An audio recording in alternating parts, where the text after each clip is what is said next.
في راديو على السكه واقف عادي جدا.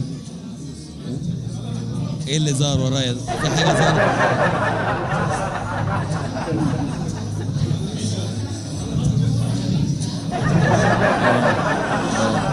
انا في حد ورايا، صح؟ في حد ورايا. انا حاسس ان في حاجه ورايا. ايه ده؟ تهامي باشا، ازيك؟ مش بيروح عليا كل مره يخش عليا، على فكره بابا بيخش عليا. شوف الوحيد اللي بيعمل لي كده، الوحيد. عامل ايه؟ الحمد لله ما عبطنيش المره دي. عامل ايه؟ الحمد لله والله العظيم وحش. ربنا يخليك، كل سنه وانت مبروك طيب. مبروك على التكريم الاول. الله يبارك فيك حبيبي، ربنا يخليك. ايه رايك النهارده بقى في الحفله؟ والله الحمد لله، والله قوية. مهرجان حلو وحفله قويه، ويعني بشكر كل القائمين على المهرجان. بس بجد. انت وراك، انت عايز تشكر يعني اشكر بس المهرجان. عينيك غريب. عينيا بتغرب حبيبي أنا كل سمعت سنه وانتم كده. طيبين. طبعا يا جماعه احمد تهامي فنان كبير، طبعا صديق عندي. كنت شايف لك بوست كده عندي منزله عن الفيلم بتاعك، اللي هو ايه؟ الفيلم اللي انت كنت كاتبه حد خده والكلام ده كله. ايه الحكايه؟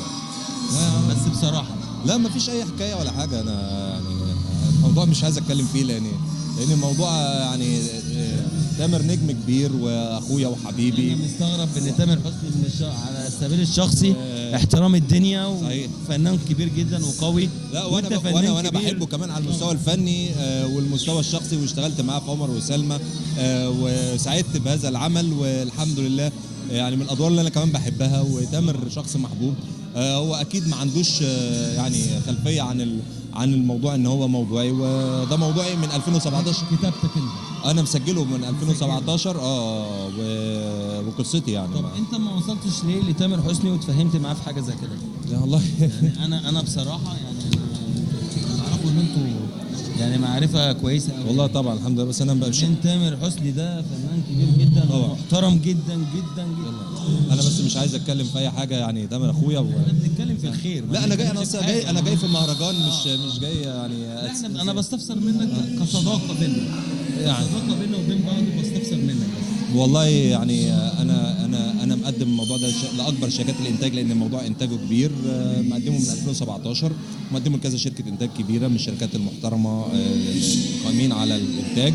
وكنت عاوز اقدم اول بطل خارق عربي، زي ما افلام هوليود كده مقدمه الابطال الخارقين، واخرهم ذا روك مقدم فيلم جديد. تستاهلها حبيبي يعني. تامر يستاهلها بصراحه. فكان نفسي اعمل ده زي ما انا ابتديت بداياتي الفنيه مع زعيم الفن في الوطن العربي الاستاذ عادل امام، والحمد لله جسدت شخصيه الشاب الرياضي في السينما، والحمد لله كانت يعني حافز لناس كتير انها تتجه للرياضه، ودي حاجه يعني اسعدتني جدا وحبيتها. الاستاذ عادل ما بيختارش اي حد، والحمد لله انا اشتغلت مع الاستاذ عادل ونجحت معاه وكبرت معاه.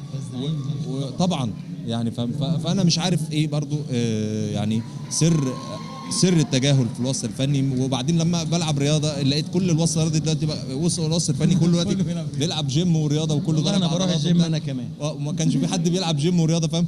وبعد كده حصل يعني بعض انت بتلعب ايه؟ اقسم بالله بلعب كونغ فو بقالي 18 سنه، بس برضه ما بقدرش اعمل.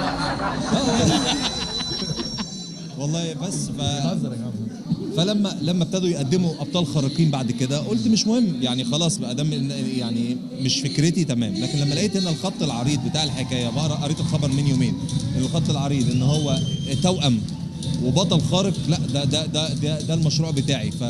وده مش مشروعي، ده ابني، ويعني وما اقدرش اتخلى عنه، لان ده المشروع اللي انا ناوي ان شاء الله اجهزه، وفعلا بحضره مع. انا متاكد ان هو سوتك. اكيد، ما انا بقول لك متاكد ان هو سوتك. اكيد. تامر يعني ما عندوش علم بهذا الموضوع، وانا حاولت اوصله، بس للاسف تامر بيغير ارقامه. رساله لتامر حسني حبيبي اللي انا بتابعه وبحبه وكلنا بنحبه، لازم تشوف الفيديو ده. وانا كمان طبعا بحب تامر نجم كبير في الوطن العربي، ويعني يعني طبعا اخويا وحبيبي، بس تامر نجم كبير. هو اكيد ما عندوش معلومه لده، بس ده انا زي ما قلت لك ده مشروعي وده ابني. وما قدمته للشركات الانتاج بقول لهم بطل عربي خارق، قالوا لي ايه يعني ايه بطل خارق ومش وقته ومش حاجاته وبتاع. وفوجئت بعد كده قدموا اعمال كتير عن ابطال خارقين، يعني اعمال في الدراما واعمال في السينما. طب ومشروعي ليه ما مش فاهم برضو ايه سر التجاهل ده وايه الحرب اللي بتحصل؟ انا مش فاهمها ومش هقدر اسكت اكتر من كده، لاني انا الحمد لله ليا قاعده جماهيريه وليا حب في وسط الناس. الله يعني. وبعدين انا بقالي 23 سنه في الوسط الفني والحمد لله علاقتي بكل زمايلي حلوه، ويعني ولا حاجه، دي ممكن تكون بس سوء تفاهم، وان شاء الله مش بتكلم على الموضوع ده، مش بتكلم على الموضوع ما بين انا بتكلم على ان انا مش واخد حقي في الوسط الفني في ادواري لحجم الادوار ولا